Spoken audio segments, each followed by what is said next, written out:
அடுத்த ப்ரோமோ என்னன்னு பார்க்கலாம். இப்போ பார்த்தீங்கன்னா, நம்ம எல்லாருமே பார்த்த மாரி தான். விஜய் வந்து ஒரு வாய்ஸ் மெசேஜ் பண்றாங்க. அதில என்னன்னு பார்த்தீங்கன்னா, எங்க மேல இருக்கிற கோவத்தில நீங்க அம்முவ வெறுத்துறக்கூடாது. எங்க ஃபேமிலி வந்து பொண்ணு கேட்ட விஷயம் எனக்கு நிஜமாவே தெரியாது. அந்த வெறுப்ப வந்து குழந்தை மேல நீங்க காட்டாம இருக்கணும். அப்படின்ற மாரி விஜய் வந்து வாய்ஸ் மெசேஜ் பண்றாரு. இதெல்லாம் கேட்டு விஜய் மன்னிப்பு கேட்டதெல்லாம் பார்த்தீங்கன்னா, நம்ம காவேரி வந்து ரசிச்சு சிரிக்கிறாங்க. இந்த விஷயத்த சாரதாம்மா பார்த்துடுறாங்க.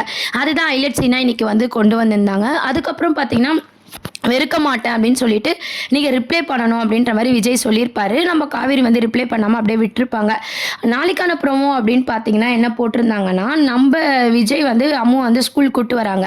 காவேரி வந்து ஸ்கூல் உள்ளே வந்து நம்ம பாப்பா கூட்டு போகும்போது நம்ம விஜய் வந்து என்ன இவ ரிப்ளைவே பண்ணலையே அப்படின்ற மாதிரி யோசிக்கும் போது சாரதாம்மா வந்து சொல்கிறாங்க, ரிப்ளை தான் பண்ணலையே தவிர அவள் ஃபுல் சந்தோஷமாக இருந்தா, அவன் முகத்தை பார்க்கணுமே அப்படின்ற மாதிரி ஒரு இன்ட்டை வந்து சாரதாம்மா கொடுத்துட்றாங்க. விஜயும் பார்த்தீங்கன்னா இது எப்படியாத்த உங்களுக்கு தெரியும் அப்படின்ற மாதிரி கேட்குறாரு.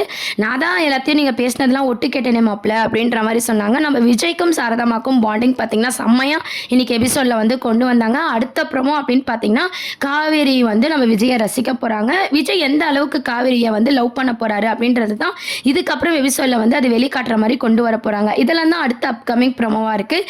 இதை பற்றி நீங்கள் என்ன நினைக்கிறீங்க அப்படின்றத கீழே கமெண்ட் செக்ஷன் சொல்லி சேனலை மறக்காமல் சப்ஸ்கிரைப் பண்ணுங்கள் ஃப்ரெண்ட்ஸ். தேங்க்யூ.